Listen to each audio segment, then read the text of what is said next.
d'implication. Mais en gros, c'est ici qu'on travaille, dans cette salle, pour diffuser les bandes sonores du spectacle. Donc, rentrer dans les détails d'une console de mixage, en l'occurrence, c'est un petit peu compliqué, parce que là, c'est une console de mixage numérique. Mais l'idée, c'est de pouvoir, si on veut, en direct, mixer, c'est-à-dire à des niveaux sonores différents, dans des espaces, dans une spatialisation différente, plusieurs sources, que ce soit en général, bon maintenant on travaille de plus en plus avec des ordinateurs, avec des logiciels qui sont dédiés à la diffusion de son en spectacle, mais avec des lecteurs CD. Donc vous aurez par exemple un premier effet qui sera sur ces tirettes-là, un deuxième, un troisième, un quatrième effet qui sont préparés en fonction du spectacle. Donc le spectacle démarre, premier effet de son, je ne sais pas, une musique pour le début du spectacle ou un effet sonore quelconque. La musique s'en va, on envoie, je sais pas, une ambiance d'orage. C'est des trucs, je fais les choses les plus basiques, hein, parce qu'il y a des choses qui demandent beaucoup plus de recherche, quoi, et d'implication. Ici, on est dans le studio son. C'est ici qu'on fabrique les bandes son des spectacles. En l'occurrence, on n'est pas que dans le studio son, on a aussi une équipe qui s'occupe de la vidéo, parce que maintenant il y a de plus en plus de vidéos aussi demandées dans les spectacles. Projection vidéo, c'est une cabine dans laquelle en fait on est isolé phoniquement du reste du théâtre. Donc on peut faire des prises de son, en général on fait des prises de son, rarement d'instruments, mais des prises de voix, ou alors on fabrique, on fait des petits enregistrements de son, de manipulation d'objets ou autres, ce genre de choses, quoi. Et on peut donc fermer la porte pour s'isoler phoniquement, parce que bien entendu, si maintenant on devait enregistrer une voix pour un spectacle, une voix off pour un spectacle, et qu'on aurait toute l'ambiance sonore qu'il y a autour, les gens qui travaillent, qui discutent dans le couloir et autres, et tout, bien entendu qu'elle serait aussi restituée dans la pièce. Donc on doit avoir un silence absolu pour pouvoir séparer les éléments sonores du reste qui ne serait pas désiré, quoi.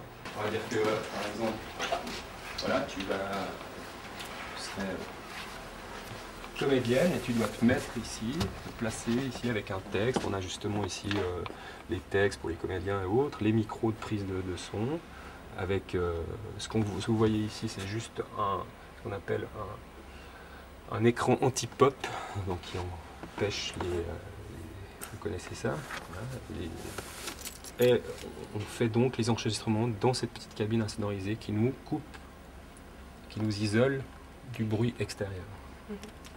Ça peut être dans des bandes son des choses qui sont absolument pas, qui sont pas forcément des musiques au sens le plus commun du terme, qui sont pas non plus des sons concrets comme du vent, une voiture ou des grillons, mais qui vont donner une certaine couleur comme ça au spectacle. Par exemple des téléphones. Des téléphones qui sont très agressifs. Des choses qui sont en l'occurrence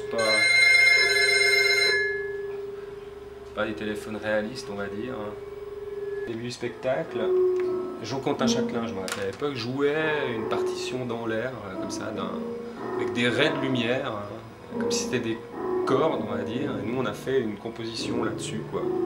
Et il jouait, il faisait semblant d'agiter les rayons lumineux. Et les rayons lumineux étaient censés produire ce son-là, quoi. C'est quelque chose qu'on a fabriqué ici en studio, une grande partie d'improvisation, d'approche.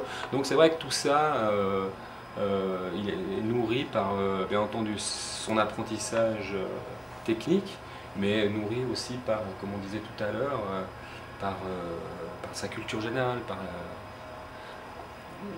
les différents spectacles qu'on va voir, les concerts, la musique qu'on écoute, ce qu'on aime, son univers à soi, qui est bien entendu, qui va forcément être impliqué de manière ou d'une autre dans le travail, parce que c'est un travail qui fait appel aussi aux ressources propres de chaque personne, quoi.